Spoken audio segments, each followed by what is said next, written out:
संसार में चाहे आप कितनी भी उपलब्धियों को प्राप्त कर लो, कितनी भी श्रेष्ठताओं को प्राप्त कर लो, और अब मैं कह सकता हूं कितनी भी कथाएं प्रवचन कर लो, ये संसार आपका कभी ना था, ना होगा, ना हो सकता है।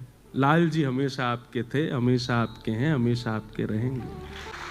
बहुत आसान होता है और किसी के ऊपर कुछ भी बोल देना, और उसमें भी विशेष रूप से अगर कोई कथा वक्ता हो, अगर कोई आध्यात्मिक व्यक्ति हो, क्योंकि उसका स्वभाव है वो मौन रहता है।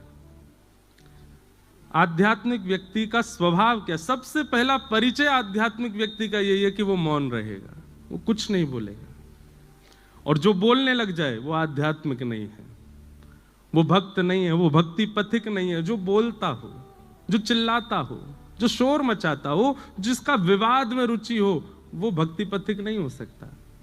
कभी सुना किसी चरित्र में, किसी प्रसंग में कि मीराबाई ने लड़ाई की? कभी सुना कि गोस्वामी तुलसीदास जी ने युद्ध किया?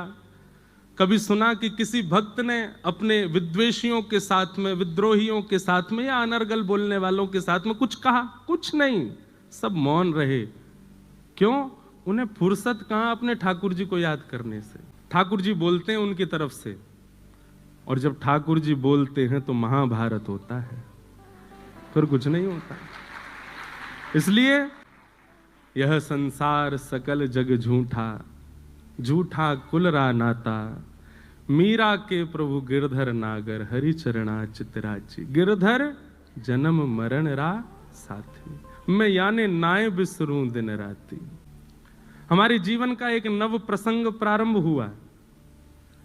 बहुत लोगों ने प्रेम दिया, बहुत लोगों ने स्नेह दिया, बहुत लोगों ने आशीष दिया, पर मुख में दांत 32 हैं, जीभ बार बार गड्ढे पे ही जाती है। कई लोगों ने ऐसी मुख दिखाई दी कि महाराज बस याद रहे जीवन भर। बाबा और हो गए हम, बाबा की इतनी बड़ी शादी, बाबा का ये, बाबा का वो। सब लोगों को प्रणाम।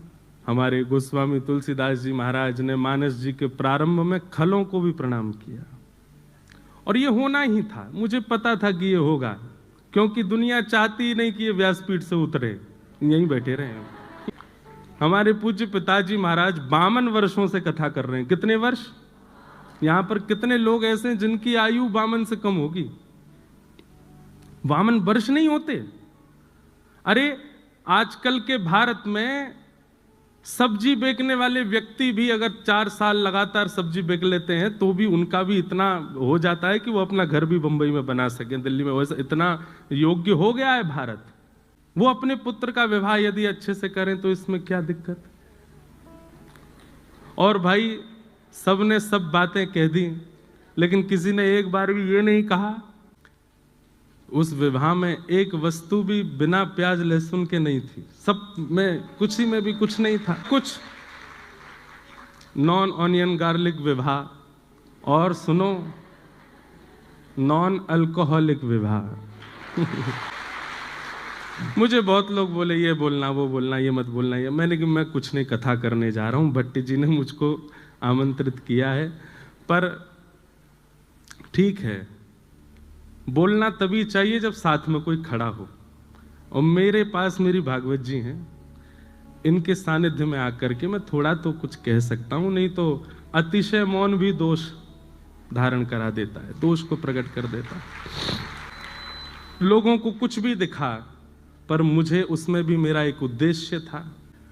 सबको लेकर के मैं चल रहा हूं।